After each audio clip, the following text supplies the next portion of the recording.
Hey, yo, guys, you ready for that new Zendaya movie? Hell yeah. Yes, sir. Yeah, I have no idea what this Dune bullshit is, but this shit's got fucking Rocky Blue in it.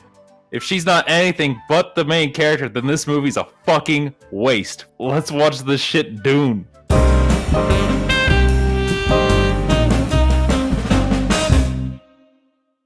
Yes, Dune is the new sci-fi movie directed by French-Canadian boy Denis Villeneuve. Who's brought us such classics like Arrival, Sicario, Blade Runner 2049, just to name a few. Yeah, the good shit. And now he wanted to do the impossible, which is actually make a good Dune movie. And for those who don't know, Dune is a classic sci-fi book from the 1960s. And so famous that it's literally inspired all sorts of pop culture as we know it, such as Star Wars. Even fucking Tremors is borrowed shit from Dune. It's like the holy grail of like sci-fi literature.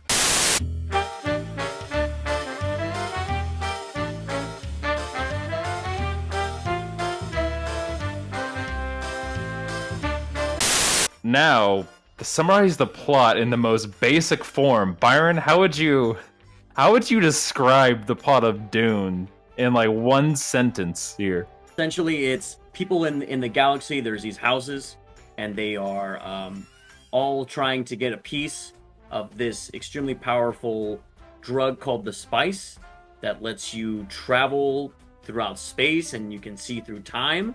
And it's the most valuable thing in the entire galaxy, and everybody wants a piece of it. Speaking of everybody getting a piece of this, in order to do this review here, we're enlisting a new guy on here. We brought in a filmmaking normie with us today. Alec, introduce yourself. Hello. My name's Alec. Really good friends with you guys. Look, just to start things off, I know nothing about movie making. In terms of movie making, I know a little bit about storyboarding, but in terms of Dune, man, like I heard that it was only like a third of the book, so I get it. I was really expecting more volume in terms of storytelling, but I don't even know what to say, because I'm a huge fan of Star Wars, so I was expecting that, but at the same time, it's kind of like abstract art, where it's like, you kind of understand, but you kind of don't at the same time, if that makes any sense at all. Mm-hmm. And with that, we can transition to what we thought about it. Alec, there is your quick thoughts on it. Byron, what did you think? I thought it was like a legit masterpiece. Like visually, it's really stunning, and I feel like they didn't waste a single shot for this film because everything is just really gorgeous to look at. And of course, with Denis, it's his very signature. He doesn't like to use CGI for a lot of things, and so a lot of the things that you see in the film are real, like the sets. That's really nice to see that you actually see an actual physical presence like that in the film. I thought it was great. I can understand how some people maybe were a little bit confused by it, just because it is covering a lot. Even if it's only a third of the book, they're going through a lot of lore, a lot of world building. But I feel like he was able to like compact that really well so that it's like mostly understandable, but it is mainly like setup, so it's a lot of like on the more of like the political scheming and a lot of more dialogue heavy, so maybe not everybody might be a fan of that, but if you're like a Dune fan, if you're a fan of like that kind of stuff, this is like an absolute blast.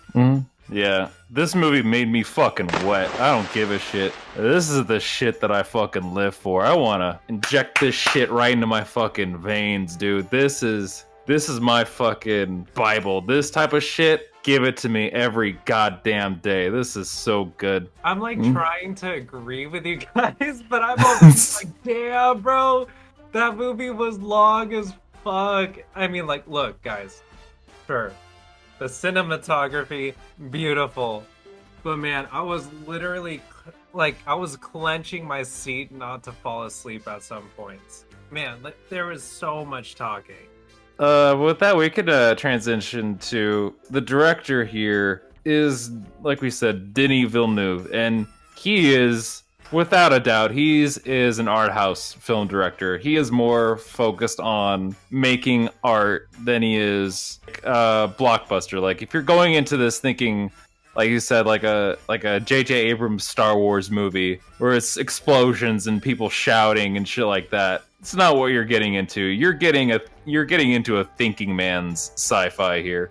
This is essentially like it's very high art, and especially how Denis likes to shoot his stuff. He likes to go for a very high art approach to it. Okay, I'll have to give you that point because whatever director that you just said, I don't know his name. This movie wasn't checkers. This was a game of chess, and he made this game of chess beautiful, like aesthetically beautiful. It was just the storytelling for me. Yeah, he's the type of director who doesn't treat you like a fucking baby. He respects audience intelligence level, and he'll leave things up to your interpretation. And to your point earlier about like it's just a lot of people talking, I would agree, but at the same time, I was never bored in the movie one bit. Everything that was going on was interesting or aesthetically pleasing in some way or level that kept my attention throughout. Yeah, definitely. I mean, for an artist that's used to and loves films produced by like Pixar, Disney, and Sony, this is definitely a change up for me. Oh yeah, no, everything aesthetically, even the sound mixing. Let's get into this, Byron. I would say if you just watch this at home on HBO Max, you didn't see the movie. Yeah. Because we saw this shit in IMAX. In IMAX, yeah, you have to. Because here's the thing, like, they always say, like, for every, like, kind of big movie coming in, it's like, you have to see it in IMAX. And you're like, you don't really need to. But with Dune, it's like, no, you actually do need to see it in IMAX. Because like, a lot of it was shot on IMAX cameras. Like, it will fit the IMAX screen, but you get so much more out of the picture quality. Dude, the sound system from IMAX, like, for example, the bass level, literally threw my ass in a circle. That's how much my chair was shaking, dude. Yeah, with the sound mixing, especially with the score done by Hans Zimmer, it just put me in this fucking religious trance. I tell you, man, Hans Zimmer just does not miss because he really went off. Not only did he make like one soundtrack for this film, he made like 3 in total. One that's with the movie. One that was like it's called the Dune Sketchbook, which is like kind of like a lot of like his ideas that he just kind of threw on into an album. And then there's a third one that you read with as a compendium kind of track or tracks to the Art and Soul of Dune, which is the like visual kind of guide and the concept art book. Okay, real quick, guys, for all like my homies listening to this right now, can you guys like give me like a quick summary of Hans Zimmer's resume? Oh shit! Okay, this will be fun here. Alec, get ready. Yeah, he's done the scores for Interstellar, Inception, The Dark Knight trilogy, The Lion King, Man of Steel, Batman vs Superman, Wonder Woman, Gladiator, Pirates of the Caribbean, Sherlock Holmes, Rango, Madagascar, The Simpsons movie, The Ring, Da Vinci Code, Mission Impossible, The Last Samurai, Black Hawk Down. We can go on and on. This dude. He did Kung Fu Panda. He did Kung Fu Panda. I think he's done it for all, right? Yeah. He's done Kung Fu Pandas. All 3 Kung Fu Pandas. Like, the dude is like a living legend. So he's like on John Williams type. Yeah. Oh, yeah. He's like a living legend status. He's... It's almost like John Williams has done like one half of everything, and Hans Zimmer's done like the other half, pretty much. And just a couple other things real quick to get into it. Literally, like, I think all the performances are top-notch. I can't really think of anything... or anyone that did a bad job in it. Baron Harkonnen, the main villain, he intrigued me so much. And honestly, the thing is, like, you know, really, like, because, you know, in the book and in the film, he's a very large person. It's really easy to, like, mess it up and make it almost, like, look very tacky or comical. But in this one, he's, like, very, very menacing. Like, they do such a good job, especially, like, how they handled the gravity suspenders and then actually making, like, just, like, they put, like, on his spine. Like, it's... And the way that Stellan Skarsgård acted it is, like, so menacing, especially like when you see him on his homeworld. It's like, holy shit, this guy is not here to fuck around. I would only bring this up like not as a negative now, just because we did get the part 2 confirmed, but the ending ends on a part like it doesn't feel like a whole movie. It feels like the first like 2 hours of a huge ass epic. It doesn't have like the typical like movie ending. Yeah. Where you expect like a giant action scene to end shit on. It just ends. Yeah, and that's just kind of like this may be one of the reasons why some people may not necessarily like enjoy it as much as others, because where it leaves off in the movie, that's only like a third of the book. And Denis already said that, like, now that I've already like covered a lot of like the setup and the introductions and everything that you kind of need to know about the world, now he can just have fun with the cinema. So seeing Denis have fun with something, that's going to be really dope to see, because he's going to just go crazy with it. And let me tell you, as somebody who's read the books, it gets pretty fucking wild. So if you're a book fan, you know what I'm talking about. You know what happens later on in the story. If not, trust me, it definitely does. It gets a lot more interesting for sure. But let me tell you this. I want to know more about that guy who was ghost riding the whip. He was riding that worm like it was... Oh, yes. So that's something you're going to see in part 2. The sacred worm rider. That is what I'm looking forward to. Yeah. Oh. I want to see Zendaya on top of a giant worm. Look, that didn't sound right. Thank God the sequel got announced, because the film did well enough at the box office. Because, Byron, I don't know about you, but more genre films in the vein of Dune need to be given, like, to legit filmmakers. And thank God a fucking hack didn't handle Dune. Oh, I agree. If this had been done by, like, a corporate level studio, this would have been very much like...